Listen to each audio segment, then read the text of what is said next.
at the recording of this, which is all over the place, I haven't been able to get a certain date to record this. I'm hoping it'll come out my birthday.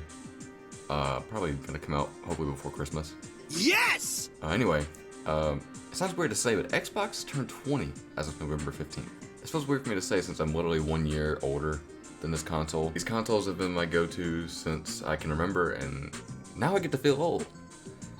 Microsoft was lucky and able to put themselves in the gaming landscape. It's a very hard thing to do, though. If anyone was going to do it, it would have been Microsoft. You would think Google could do it, and yeah, I mean, it's not easy to make a successful console. Just ask anyone that's not Nintendo or Sony.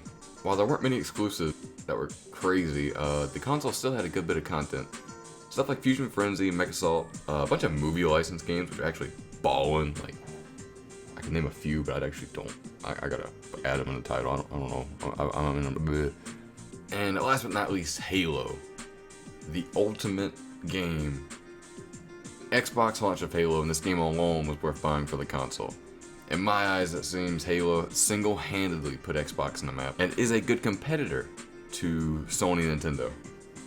So, and I guess like a small celebration of Xbox turning 20, along with Halo, I would like to do a little video that's like an archive for me or any people that watch this as my collection. I just kind of want to go over everything I have. I might show some stories about what I've been through with this console. And yeah, hopefully I can dive deeper into them later down the line. I feel like the 360 had had more of my stories, but you know, the Xbox is what started me into gaming, besides Nintendo 64. So I mean, let's other David intro. So welcome to Show and Tell, a show where I show you my collection and you tell me I'm an idiot. As you can tell by the intro, we're going over the Xbox today. It just turned 20, 21. I don't know if it's 20. It's getting where I can drink now. But after going through that little history bit, I want to show my collection and the experiences I've had with it, and even maybe some stories I've had when I was younger, things like that. Show and tell. I mean, I'm not sitting here. I'm not gonna give an exposition on Xbox. I'm not doing a video essay about the history of it. There's a million other YouTubers that can do that. I just want to give you some relatable stories. And so yeah, let's get into it. First and foremost, we have the Xbox console. This beast right here is almost the size of a school computer. I'm actually not sure of the time I got this console. My brother is the one who got it. And here we have the massive Duke controller. Everything about the Xbox was big, big, big. You can't help but wonder, why did they have The Rock advertise for it? Well, he was also big, so I think he made a controller. Either way, the Xbox was able to take 4 controllers, nice ports like this, and this in. Certain controllers had this little splitter right here.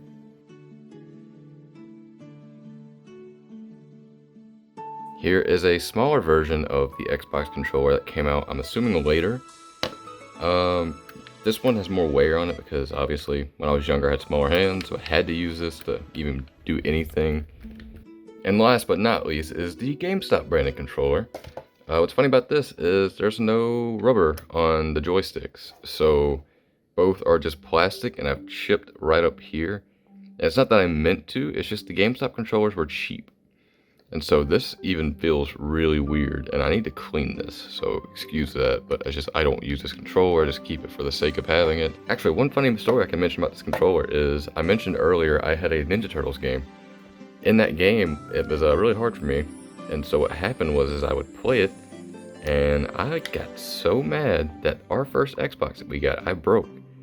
And I slammed the controller so many times, and I want to say it was this controller. So while it was cheap, I did put some wear on it, and I mean it still works well. I mean, I'm maybe giving it too much of a bad rep because it went through me slamming it. But yeah, doing that actually broke the console somehow, and yeah. Funny story, we had to get a whole new Xbox, and that's the one I have today. Now when it comes to this segment, I'm just gonna grab games, pull them over, and I'm gonna talk over them. And so right here, we have our first game, Tony Hawk American Wasteland. I did spend most of my time on the Xbox for this. I actually have I think a PlayStation copy? I'm not sure. Either way, it's a really good Tony Hawk game. And it's funny seeing the pricing now, only $7.99. I tried finding a 360 version of this, which does exist, and it was like 20 to 30 now. $7.99. GameStop always is an annoying thing when they put the stickers on, and you would rip the paper trying to get the sticker off. So sadly, I just keep them on, the old games like this. The next game I have in the pile is a certified hood classic, Lord of the Rings and Two Towers.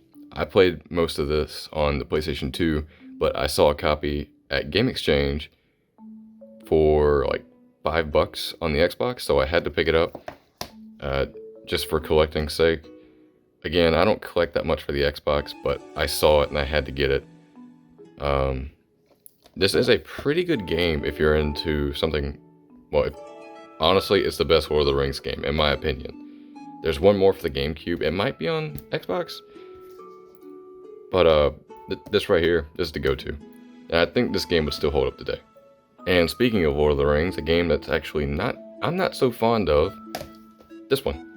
When I was young, I was not into RPGs, and I can't read, so I did not see this was an RPG. When I picked it up, I assumed it was a direct sequel to this game, and so I was like, oh yeah, let's get this. And then what happened was it was $4.99. My dad was like, well, maybe you should, and it says RPG, and I was like, oh, get it. And I didn't make much progress. Going back to it today, I could have some fun with it, and I'm happy to have it in the collection still. Apparently a lot of people, this is like a cult classic to some people apparently. It's Crash Tag Team Racing. This game right here, as a kid, I dumped so many hours in this game. Fantastic Four, which I also have in the PS2. I almost said PS4, but I'm don't know who that is. Use games. It happens. This game I remember being kind of difficult. Unreal Championship 2. Classic.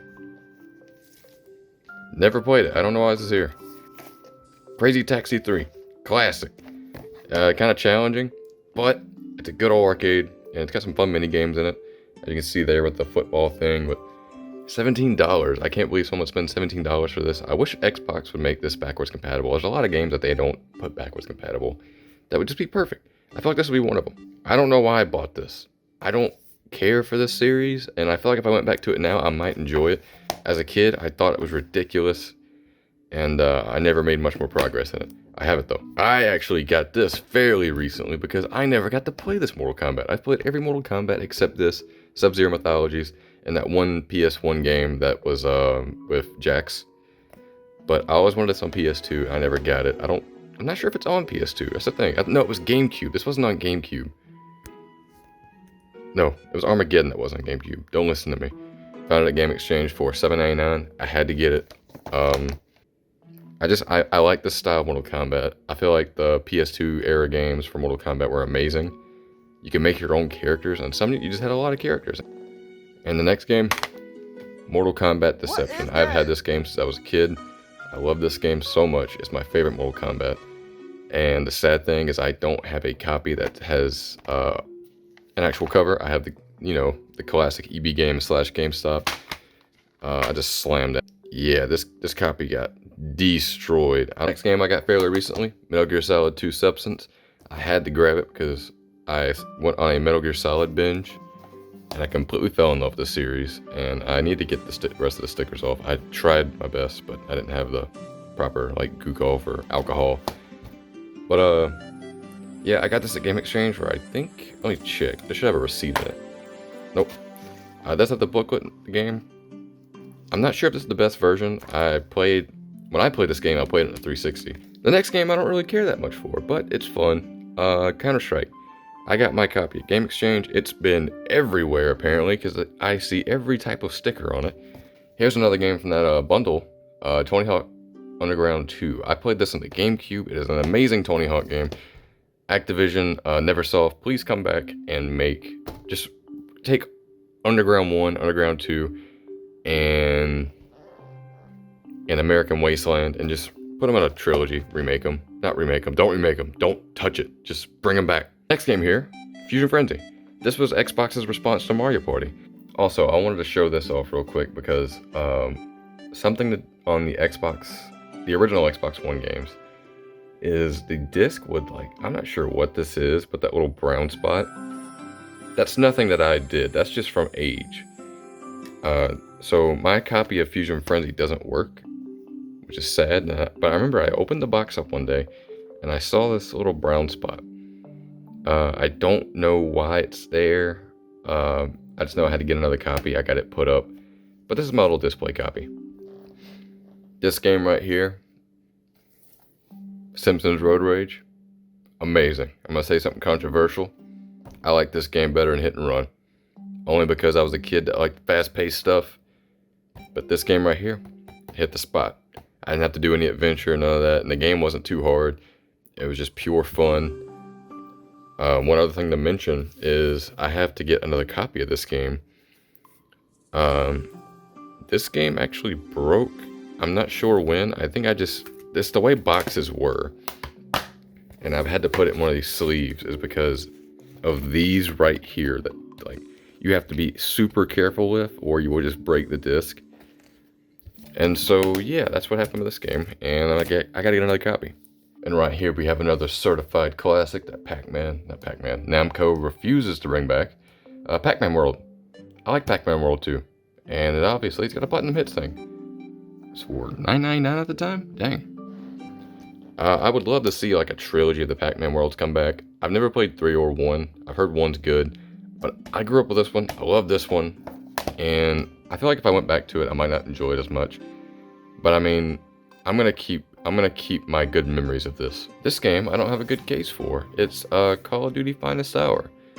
And honestly, between this, Big Red 1, which is on the PS2, Call of Duty 2, and Call of Duty 3, I don't remember this game. So I'm gonna keep going. Next game, certified classic. I like Road Rage better. Here's Simpsons Hit and Run. This game is actually a really good copy. It's in the used Gamestop stuff, of course, but I can't take the stuff out without hurting it. I really wish I could still see the $12.99 price and really all these games. I feel like the values went up on a good bit of them. 007 Agent Under Fire. This game right here. It's alright. It's alright. I played it. At the time, I really liked it because my brother had the 360 and I had this on the original Xbox. I got the hand-me-downs. And so I got to have a lot of fun with this, especially multiplayer. I got my cousins in. I feel like any GoldenEye game with multiplayer is really good. Another certified classic, we got Unreal Championship. This thing right here is just fun to play. No story whatsoever, unless, I guess there might be. I don't know.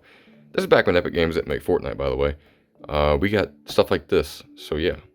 And my favorite of the shoot-em-ups, when I got bored of Halo, Time Splitters 2.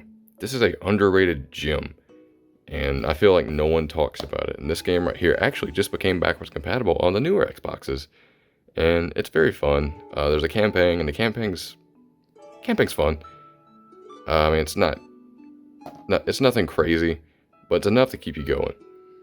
And the boss fights were interesting, and then you have a multiplayer mode that is amazing to play with friends or by yourself. I've spent many, many nights when I was like 10 and 11 playing this game by myself and setting up the AI the way I want them. And just playing with a huge arsenal of weapons. And you get to go back in time into the future. It's just great. I suggest if you want to play something fun, arcadey or shooty, I don't know my words, play this. Just play this game. It just became backwards compatible on the Xbox One, so check us out. Here's Blinks 2. And this game I also got in that little bundle. Mech Assault 1. I didn't play Mech Assault 1 much, but I absolutely know it's a great game because I played its sequel, and the fact it got a sequel. And that sequel is one of my favorite games. Mech Assault 2 Lone Wolf. This is right here my favorite Xbox game.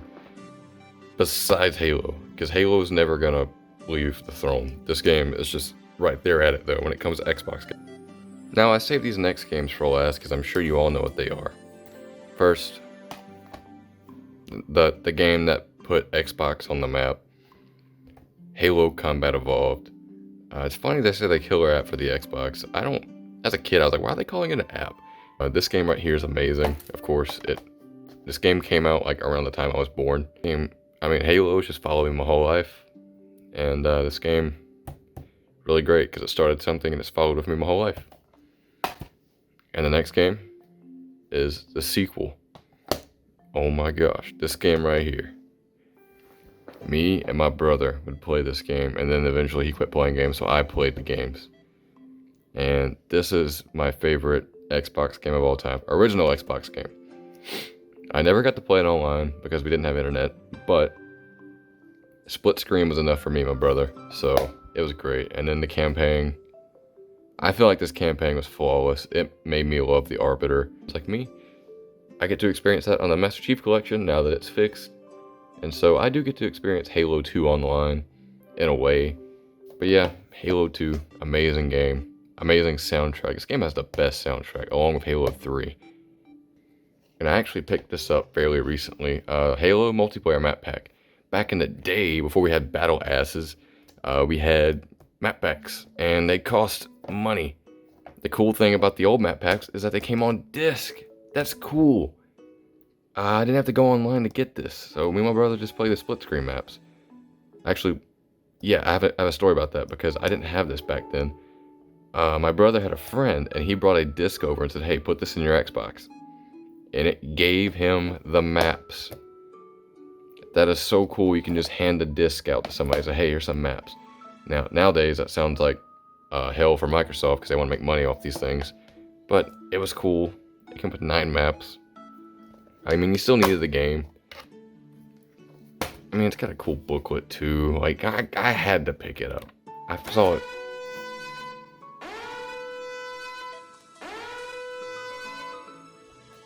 So, funny story. Game Exchange has some lazy-ass workers. And I just realized I have the box to this and not the disc. So I still don't own the disc to this.